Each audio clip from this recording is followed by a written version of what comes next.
Hello everyone, जय हिंद। आप सभी कैसे हैं? आई होप कि आप लोग अच्छे होंगे।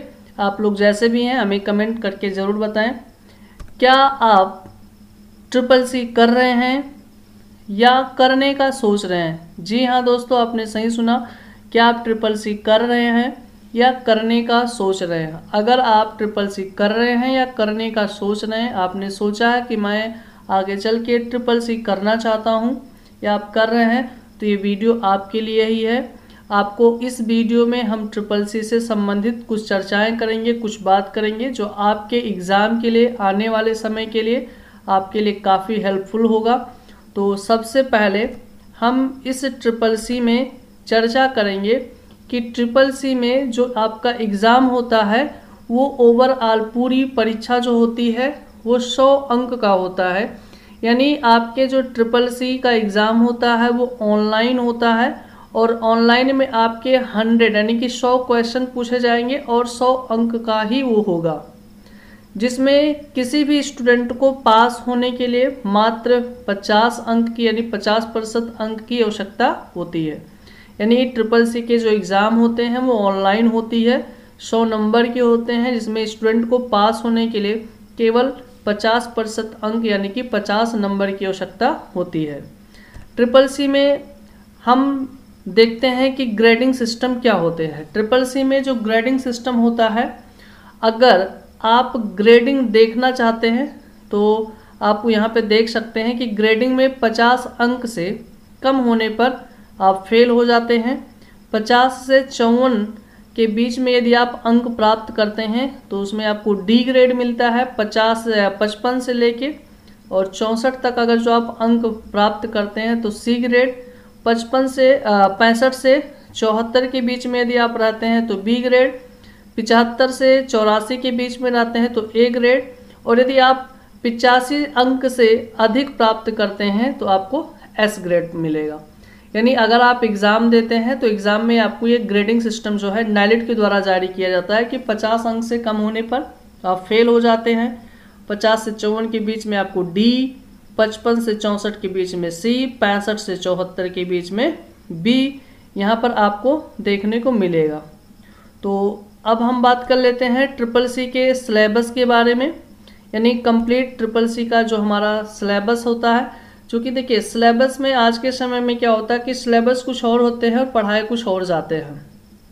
तो ऐसी स्थिति में हमारा जो रिजल्ट होता है वो पास आउट का ना होकर के फेल हो जाता है, या हमारे ग्रेड में काफ़ी ज़्यादा इफेक्ट होते हैं कि ग्रेड हमारा कम आ जाता है। क्योंकि हम लोग जब सिलेबस वो पढ़ेंगे नहीं, तो सिलेबस जब आप पढ़ेंगे नहीं तो आप वो क्वेश्चन कर नहीं पाएंगे। तो ऐसे में सिलेबस का जानकारी होना आवश्यक है। तो सबसे पहला इसमें जो सिलेबस होता है वो कंप्यूटर फंडामेंटल होता है, यानी कंप्यूटर के बारे में आपको बताया जाता है। दूसरा हमारा इसमें जो सिलेबस होगा वो ऑपरेटिंग सिस्टम होगा। तीसरा जो सिलेबस होता है वो अभी देखिए हमारे जो ट्रिपल सी है, इस ट्रिपल सी से माइक्रोसॉफ्ट ऑफिस को हटा दिया गया है। उससे कोई प्रश्न पत्र आपसे यानी उसमें से आपसे कोई प्रश्न नहीं पूछा जाएगा। अभी लिब्रो ऑफिस चलता है। लिब्रो ऑफिस का एक प्रोग्राम है जिसका नाम है राइटर। वो प्रोग्राम आपको सिखाया जाएगा, सीखना रहेगा आपको राइटर, जिसमें आप डॉक्यूमेंट्री से संबंधित काम करेंगे। फिर हमारा चलता है इसमें जो चौथा सिलेबस है, चौथा हमारा जो सेगमेंट है वो है कैल्क है, जो हम लोग स्प्रेडशीट के बारे में सीखते हैं, कैलकुलेशन के बारे में हम लोग सीखते हैं। पांचवा हमारा सिलेबस है जिसमें हम लोग प्रेजेंटेशन सीखते हैं, जो इम्प्रेस प्रोग्राम होता है। यानी कि लिब्रो ऑफिस के 3 प्रोग्राम हमें पढ़ने होंगे, जिसमें हमारा एक होगा जिसका नाम रहेगा राइटर, एक होता है कैल्क और एक होता है प्रेजेंटेशन।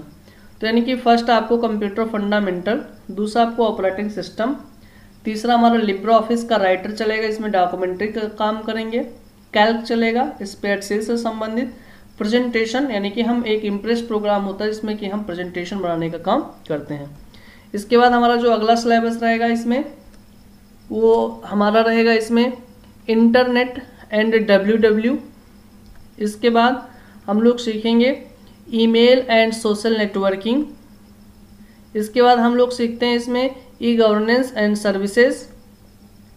और फिर हम लोग यहाँ पर जो है सीखते हैं वो है डिजिटल फाइनेंशियल टूल्स। तो यानी कि हमारा जो 60वां सिलेबस यानी 60वां, हम लोग इंटरनेट के बारे में जानते हैं कि इंटरनेट क्या है, कहाँ से आया, www क्या होता है, HTTP क्या होता है, HTTPS क्या होता है, TCP क्या होता है, इन सब चीज़ों के बारे में सीखते हैं।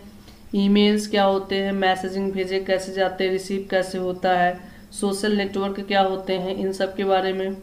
हम लोग जो डिजिटल फाइनेंशियल टूल्स या ई गवर्नेंस सर्विसेज जो हमारे लिए चलाए जा रहे हैं, उन सब चीज़ों के बारे में हम लोग सीखते हैं। डिजिटल फाइनेंशियल टूल्स होते हैं जिसमें हम लोग UPI वगैरह के बारे में जानकारी लेते हैं। तो ये आपका रहेगा। Future skills and cyber security के बारे में भी सीखते हैं हम लोग। फ्यूचर में हमारे कौन कौन से स्किल होंगे और हम लोग कैसे साइबर सिक्योरिटी को ध्यान में रख करके कोई भी काम ऑनलाइन करेंगे। तो ये सारा चीज़ आपके CCC का सिलेबस है, आप इसको ज़रूर सीखें। आप जिस भी इंस्टीट्यूट में आप कर रहे हों या करना चाहते हैं, सबसे पहले वहाँ पे आप जाएं और वहाँ पर जाने के बाद आप अपने CCC के कंप्लीट सिलेबस की जानकारी ले लें। फिर वहाँ से आप अपना CCC का कोर्स जो है ज्वाइन करें।